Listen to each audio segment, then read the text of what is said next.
नमस्कार, मी उमेश मुंडे। तर महाराष्ट्र शासन आरोग्य विभाग यांचं एक नवीन परिपत्रक आलं आहे। त्याच्यानुसार आपण अंदाज बांधू शकतो की लवकरच DHS ची गट क व गट ड साठी मेगा भरती होणार आहे। तर तयारीला लागा आणि चला पाहूया परिपत्रक। तर तुम्ही पाहू शकता हे परिपत्रक मी पदभरती 2026 ला अंडरलाइन केलं आहे। त्यानुसार लवकरच पदभरती होण्याची शक्यता आहे आणि तसेच खाली मेन्शन केलं आहे गट क व गट ड मधील सर्व संवर्गाची बिंदू नामावली व वॅकन्सी मॅट्रिक्स व पेसा व नॉन पेसा प्रमाणे तयार करून मागासवर्गीय कक्षाकडे 13/7/2026 पर्यंत सादर करण्याची कारवाई करावी असे इथे नमूद केले आहे।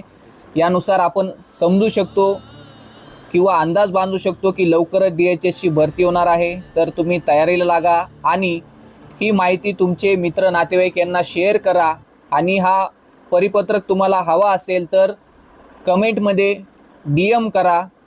धन्यवाद।